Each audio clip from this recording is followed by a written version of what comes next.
कुछ ऐसी बातें जो अभी हाल के दिनों में काफी चर्चा में रही हैं, आपने अभी उस विषय पे बात भी करी जिसका आप जिक्र कर रहे थे। कुछ लोग प्रश्न करते हैं, हमसे भी किसी ने प्रश्न किया, इतने लोग विमान में सवार थे, इतने लोग एक साथ मर गए जिसमें मासूम बच्चे थे, कई लोग थे, युवा थे, कई लोग खुशियों के साथ जा रहे थे, कैसा अन्याय है ईश्वर का, क्यों इतने निर्मम है ईश्वर? इस तरह का भी भाव लोगों के मन में आया।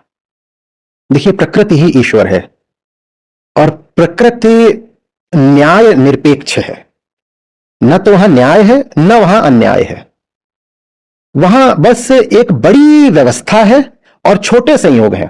मैं उदाहरण देता हूं, ये हमारे सामने पानी रखा है, ये चाय रखी है, हमें यह दिखाई दे रहा है कि ये स्थिर है, हमें यह दिखाई दे रहा है कि इनका जो तल है उसमें कोई लहर नहीं है, हमें यह भी दिखाई दे रहा है कि इनका एक विशिष्ट तापमान है। अब मजे की बात यह है कि इसके भीतर जो छोटी छोटी घटनाएं घट रही हैं उनकी पूरी एक रेंज है। इसके भीतर ही मॉलिक्यूल्स हैं जो स्थिर नहीं है, उनकी बहुत तेज गति हो सकती है, 100 मीटर पर सेकंड। इसके भीतर मॉलिक्यूल 100 मीटर पर सेकंड से चल रहा है। हाँ, बिल्कुल चल रहे हैं।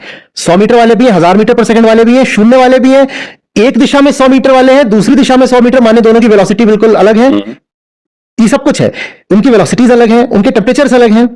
तो कुल मिलाकर मैक्रो तल पर तो हमको एक व्यवस्था दिखाई देगी, पर माइक्रो तल पर एक इंडिविजुअल मॉलिक्यूल के साथ जो हो रहा है वो रैंडम है। हमारे साथ जो हो रहा है वो वैसे ही रैंडम है जैसे कि एक व्यक्ति को हम मरा नहीं मान लेते अगर उसकी कुछ कोशिकाएं मर जाती हैं।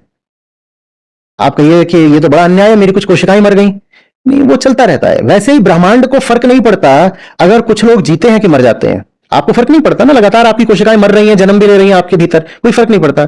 वैसे ही ब्रह्मांड है और प्रकृति में कोई न्याय व्यवस्था नहीं है। ये जो पूरी बात है कि ईश्वर न्याय करता है,